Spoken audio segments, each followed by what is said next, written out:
Hello again, this is Margie Holmes, psychologist, author, and educator specializing in sex therapy. First of all, I would like to say thank you to everyone who watched our first video. Also, to everyone who asked questions on our first video and the second, you were absolutely wonderful. I'd also like to thank the people who gave some comments, especially the one who said that I spoke too fast and the first thing I did was not take any coffee. Hopefully, I'll speak a little slower this time, okay? But you let me know, okay? Today, we're talking about infidelity. Let's go ahead and start with the first question. From Chinkay Santa Maria, he does it like it's nothing, while the girl keeps on forgiving him every time. Not a healthy relationship, right? Absolutely, Chinkay, you're absolutely right. However, it's usually not enough to just tell the woman that she's not in a healthy relationship. If you want to help her or you want to help yourself or anyone who's in this relationship, you must ask yourself, what are you getting out of it? Because once you can answer the question, then you can ask yourself, is it worth it? Or to put it in another way, is the screwing he's getting worth more than the screwing you're getting? So one is kind of nice, what he's getting, and the other is not really too good. Now, if you think what you're getting is more important, then keep on forgiving him. But if you think it isn't, and this is the way I would feel if he constantly does it, then think of a way to get what you're getting from your relationship in some other way. And usually it starts with self-esteem, okay?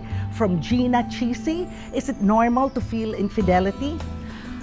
It is normal to be tempted and to want to have sex or to want to flirt with another person. That is absolutely normal. However, what you do with this feeling is another matter.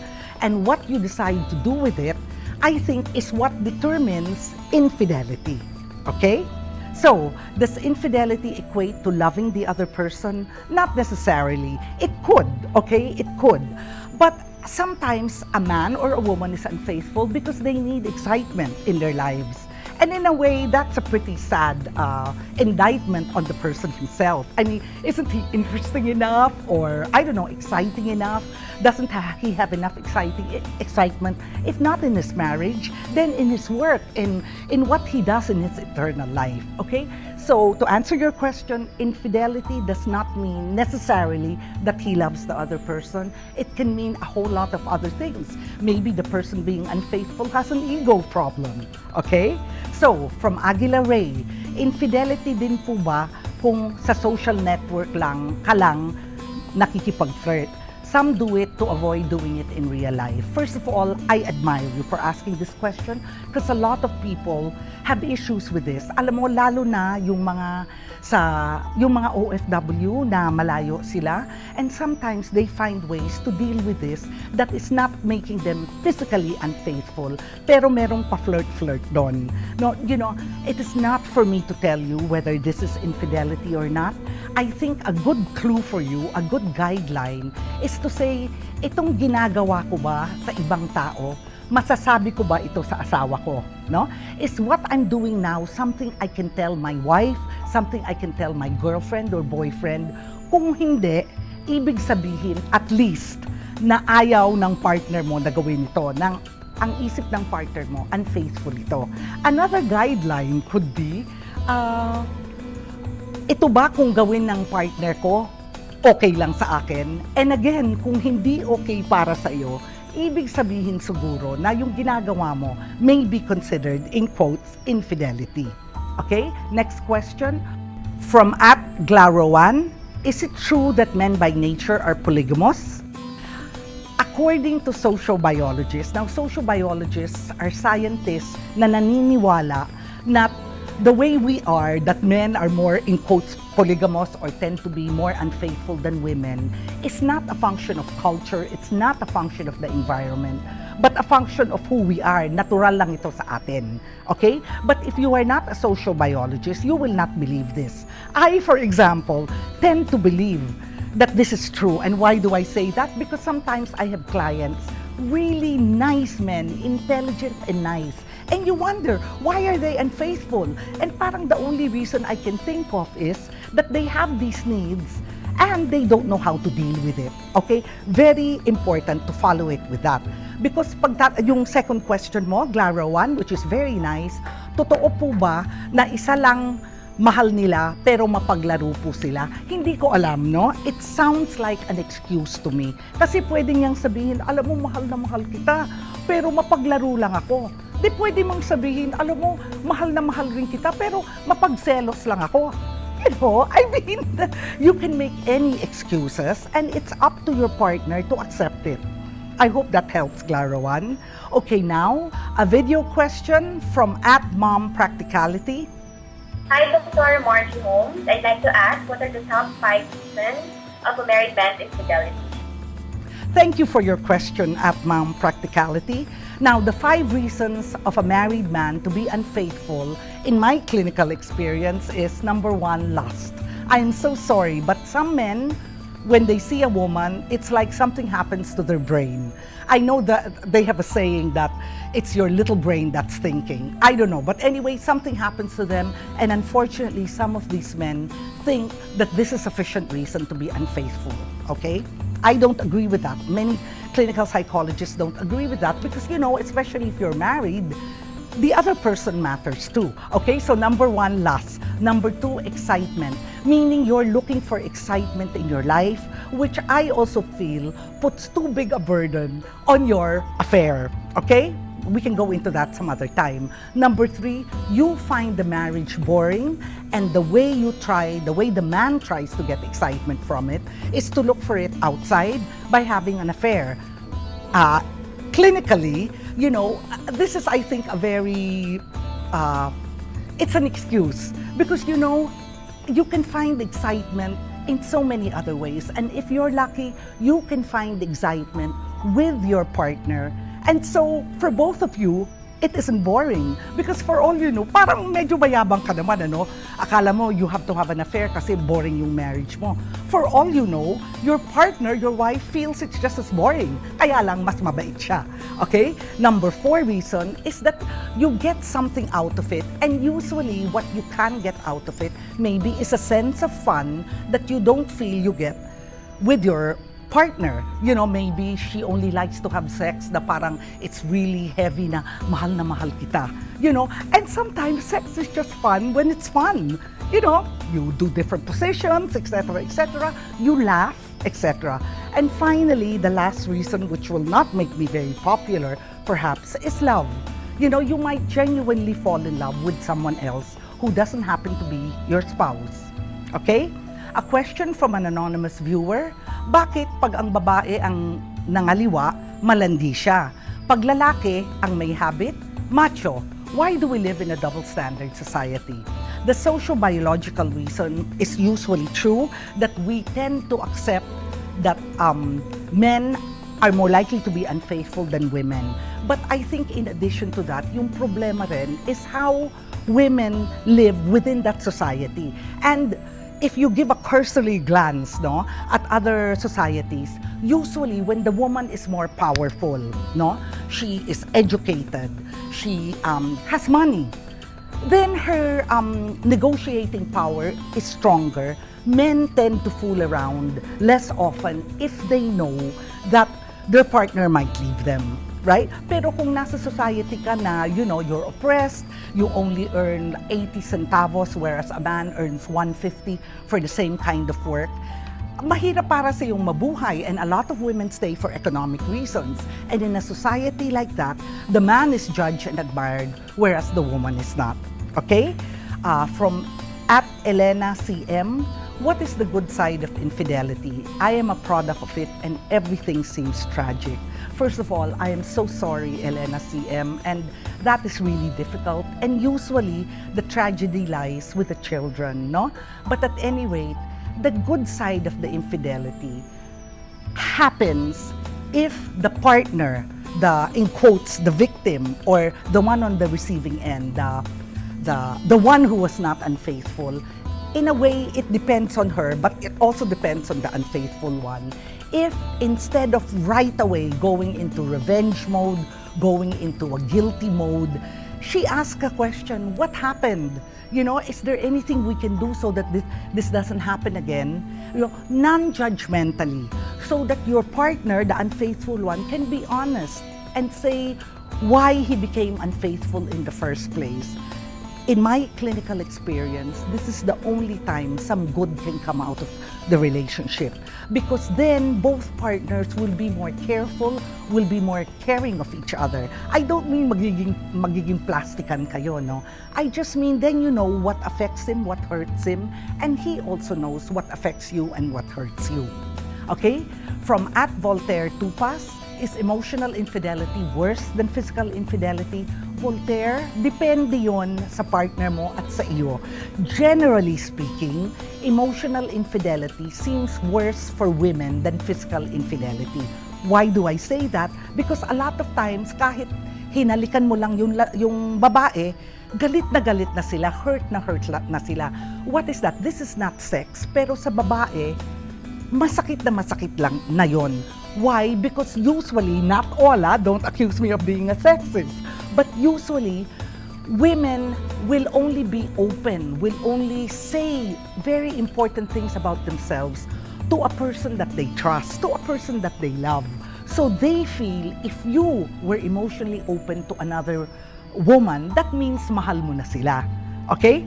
Now, in my clinical experience, ang mga lalaki naman, yung physical infidelity, ang napakasakit sa kanila. So dito makikita mo kaagad na ipokrito sila. Hindi ba? Kasi pag physically unfaithful sila, ang excuse nila sa kanilang asawa ay, physical lang naman eh. Ayo, ang sweldo ko, binibigay ko sa'yo, etc., etc. Hindi ko naman siya binabahay. Pero in a way, and yet they themselves are so angry about physical infidelity. A question from an anonymous viewer, dapat bang umamin na may ginawa outside of the relationship kung wala namang hint ang partner? What he doesn't know won't hurt him. But can I live with that thing without feeling guilty? Alam mo, hindi ko alam if you can live with that thing without feeling guilty. Depende yun sa iyo. Okay? Pero, titingnan mo, bakit mo sinabi sa partner mo? Ito ba talaga ay dahil gusto mo bukang-buka ang buhay mo at bukang-buka ang buhay niya? Which is a good thing. You know, the quality of your relationship becomes better and better if you can share more and more things together. Okay? So, kasi minsan, umaamin lang ang tao bilang ganti. Okay? For example, kung hindi siya masaya o nalaman niya yung partner niya nangaliwa, sasabihin niya, well, akala mo ikaw lang, ako rin nangaliwa. So your reason for saying it is not to make the relationship better, but parang patas lang kayo. No? So then I think you must think about it. But whether you feel guilty or not, I hope one day we will have a topic dealing with that. Kasi hindi ba minsan may kasabihan, bakit yung bawal masarap? Well, maybe sometime down the road, you can ask me questions about that, okay? Another question, is it possible for a couple to recover from an infidelity issue, or will it always haunt them? Yes, it is very possible, and no, it will not necessarily haunt them, although, you know, you cannot forget such a thing, okay? I mean, you know, unless, you know, you have Alzheimer's or something, you know, people always say, forgive and forget. Definitely forgive, but you cannot forget, you know, and that's not necessarily a bad thing about you, because just because you don't forget or you remember doesn't mean lagi mo silang iduduro na tandaan mo yung unfaithful ka. It doesn't mean that naman eh, because if you really forgive, you will let it go, but don't feel bad because you do not follow this ideal of forgetting, which is the reason it's called an ideal, is because it's not realistic, okay? Closely connected to that is Irene Alap's question, how do you gain trust and forgiveness towards a philandering partner? Irene, with very great difficulty, because to get this kind of feeling again, this trust and forgiveness, it depends on both of you. First of all, the partner, let's presume it's a man, right? The man has to be truly sorry. And in addition to this, he has to be transparent. Because for a woman to trust him again, she has to know that he himself doesn't want to be unfaithful anymore. You know, being sorry is not enough. You have to show your wife that you really don't want to do it anymore. So, you have to be transparent. What does that mean? Ang cellphone mo, wag mong itatago, wag mong dadalhin sa banyo pag nandun siya kasi ayaw mong basahin niya. Your email, let her know the password. So, let her know where you are. I mean, some people will say, but this is a privacy issue. Well, it's also an issue of trust. So, it depends, okay? Now, for the woman, you have to learn to forgive. Okay? So, if you want to keep on asking the same questions, which, I understand, but why did he do this? Was I not enough? Blah, blah, blah. What did they do together? Was sex more exciting? These are valid questions, but not valid questions to ask your husband. At least no more than 2 times. And don't be upset if he doesn't answer you. These are the questions you ask your friends. It's also a question you can ask your therapist, but one time is not enough. So if you have friends, and if they're 2 friends, they won't be tired of hearing the same question again and again, then that helps. So, if you want to regain trust again, you must make it also important for your husband to want to stay in the marriage. And one way of doing this is not to keep on berating him for something that happened in the past. After a while, the past is the past, okay? And finally, the last question is from I Am Crazy.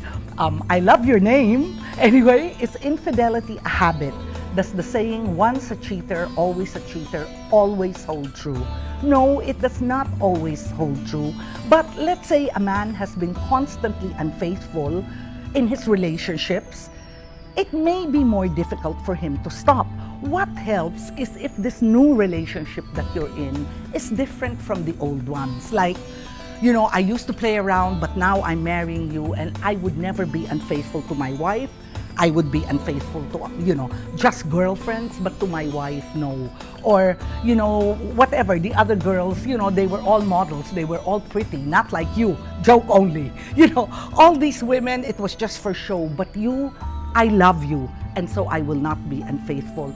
This is when once a cheater may be a cheater who will no longer be a cheater because with you, he has something so valuable and he doesn't want to break it.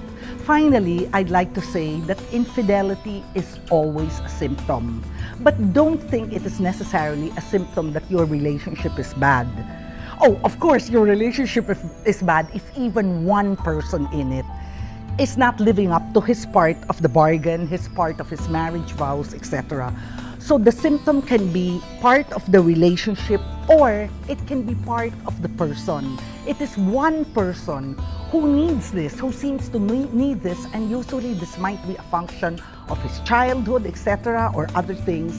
But it can be that just one person is unfaithful and the woman or the man can be very thoughtful, can be very loving, can be very solicitous, can keep himself or herself attractive, and yet your partner fools around.